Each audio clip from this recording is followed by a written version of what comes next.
देखो, लड़के के हाथों पर कई कांटे उगाए हैं जो घने और दरांती की तरह बेहद तेज हैं। लड़का हैरान था। ऊंची दीवार को देखकर उसके मन में एक साहसी विचार आया। उसने देखा कि उसने अपने दोनों हाथों से खड़ी दीवार को पकड़ लिया और ऊपर चढ़ने की कोशिश की। उसे विश्वास नहीं हुआ कि वह वास्तव में चढ़ गया, और वह भी बहुत आसानी से, जैसे समतल जमीन पर चल रहा हो। ऐसी कौशल प्राप्त कर लड़का बहुत खुश हो गया। इतना ही नहीं, उसने अद्भुत कूदने की क्षमता भी अनलॉक कर ली, जिससे वह 100 मीटर ऊंचाई तक आसानी से कूद सकता है और बड़ी इमारतों के बीच आसानी से घूम सकता है। ये दाओ डी शिज़ुमा होशिनी लड़के का नाम छोटे श्वाई है, जो पढ़ाई में एक प्रतिभा है लेकिन जीवन में एक सरल व्यक्ति है। जिस लड़की को वह 30 वर्षों से पसंद करता है, उसके सामने न तो वह दिल की बात कह पाता है और न ही ज्यादा कुछ बोल पाता है। बस दूर से देखकर दुखी हो जाता है और समय समय पर सहपाठियों द्वारा परेशान किया जाता है, लेकिन वह विरोध करने की हिम्मत नहीं हुई। हालांकि एक दुर्घटना ने यह सब पूरी तरह से बदल दिया। 1000 साल तक साधना करने वाला मकड़ी का राक्षस अचानक से छोटू के हाथ पर आ गिरा और अपनी देवी की तस्वीर लेने में तल्लीन वह इससे अनभिज्ञ था। केवल स्वयं के लिए कोण को समायोजित करता रहा। मकड़ी के राक्षस ने सही जगह ढूंढने के बाद छोटे के हाथ पर काट लिया, जिससे एक सुअर के मुंह जैसा लाल निशान बन गया। घर लौटने के बाद उसके शरीर में कुछ असामान्य होने लगा। उसका सिर चकराने लगा और वह सीधे जमीन पर गिर पड़ा। उसके हाथ पर एक बड़ा लाल निशान भी उभर आया। इसके बाद छोटे श्वाई के जीन टूट गए और बाहरी जीन टुकड़ों के साथ पुनर्गठित हो गए। अगली सुबह जब वह जागा तो उसने पाया कि उसकी 30 साल पुरानी आंखों की समस्या बिना इलाज के ठीक हो गई, जिससे पहले से ही उलझन में पड़े छोटे श्वाई को और अधिक भ्रमित कर दिया।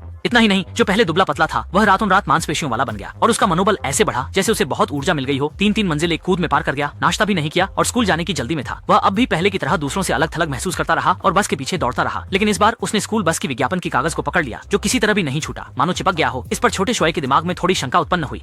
वह स्कूल पहुंचा ठीक समय पर दोपहर का खाना खाने के लिए। लड़की की सुंदरता ने उसे लगभग हमारी लाइन बना दी, लेकिन अचानक उसने एक खतरा महसूस किया।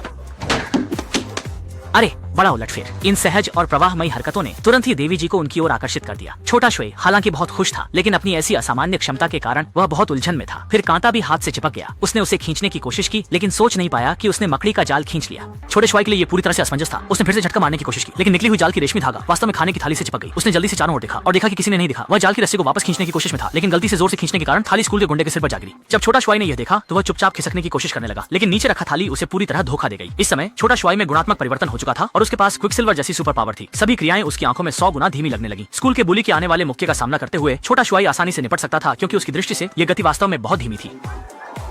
अरे, इस कदम से सभी लोग तुरंत चौंक गए। स्कूल का बदमाश खुद को अपमानित महसूस कर रहा था और फिर से मुक्कों की बौछार करती देवी वहीं पास में खड़ी थी। ऐसे में छोटा श्वाई भी अपनी इज्जत नहीं खो सकता था।